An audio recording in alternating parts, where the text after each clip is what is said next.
Asbestos, brown water, and faulty heating systems, that's what many tenants in Worcester's public housing projects have been living with. Now, the city's housing authority is under investigation for unsafe living and working conditions. And it's not just in Worcester. Plenty of tenants across the state are dealing with poor insulation and insufficient heating, leaving them shivering in their own homes this winter. Reporter Sam Turken has been following both of these stories for GBH News, and he joins me now. Welcome to the show. Thank you for having me. So, Sam, talk to me a little bit about how you got on this beat. Did tenants reach out to you? Yeah, it'd been something that I'd been hearing about. Late last year, I heard about some brown water at a Worcester public housing complex. People couldn't take showers, couldn't drink the tap water, of course. That was at one housing complex. And then after I produced that story, I heard about issues at other housing complexes as well. So that's where we get into the asbestos and the lack of heat and more brown water at other complexes. And then as I was reporting that other public housing story, I realized that, we realized that heat was a bigger issue than just public housing. You don't have to live in public housing to have issues staying warm. And that's what that second story looked at. You could be a homeowner, right? Live in and own your home, own and live in your home, excuse me. Right, of course. And you can't afford to pay for heat. So you keep the thermostat at 60 degrees, 62 degrees, because your oil is costing $3,000 a year. And conserving is the only thing you can do. Yeah, I'm thoughtful about, is it just sort of the state that we're in now where inflation is so high and everything costs so much money, or is this something that's sort of been building for a while in terms of economic conditions? I think it's a combination of factors. One main issue is the state's affordable housing shortage.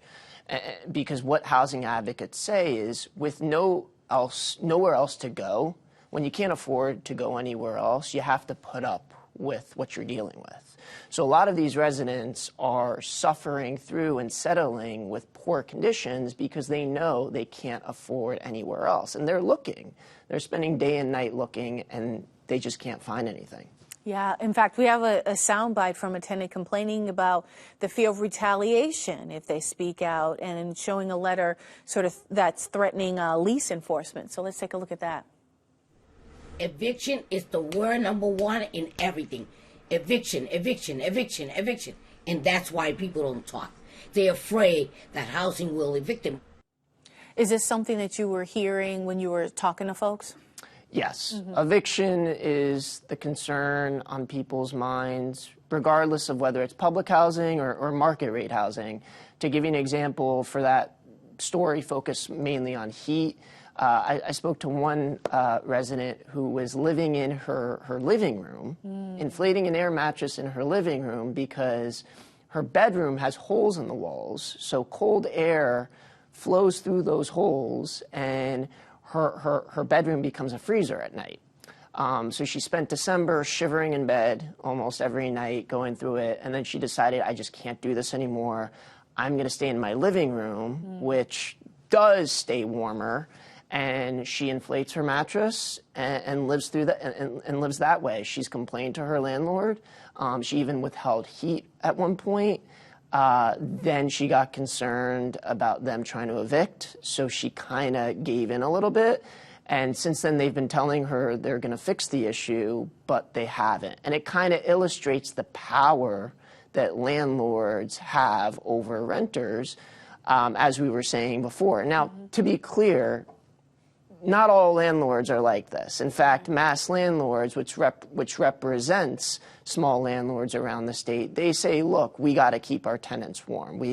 And the law maintains, the law mandates that landlords have to keep their tenants warm during the winter. It's a handful of landlords that don't necessarily always follow the law. Well, yeah, well, what recourse do these tenants have? Like, where can they go? So the state, as I said, the state has this mandates that landlords keep, that their units are able to heat up to about 64 degrees at night and a little bit more during the day. If that doesn't happen, if that's not the case, then tenants can go to the local boards of health and complain. If that doesn't work, the Attorney General's office can step in. In fact, when I reported this story, the Attorney General's office told me, look, if people are having issues with their local boards of health, they should reach out to us and complain. So it's very complaint driven. The state just can't go in inspecting every single unit to make sure there's heat. It wouldn't be efficient, take a lot of time and resources. So it relies on the tenants, but at the same time, you have a lot of these tenants who are afraid to complain, right? Yeah. Because not only some are complaining and nothing's being done about it, but others aren't complaining because they're afraid of eviction, and that's where we go back to the fear of eviction. Yeah, certainly one to watch here, and it is still cold outside, so something to think about. Sam Turken, thank you so much for your time. Thank you for having me.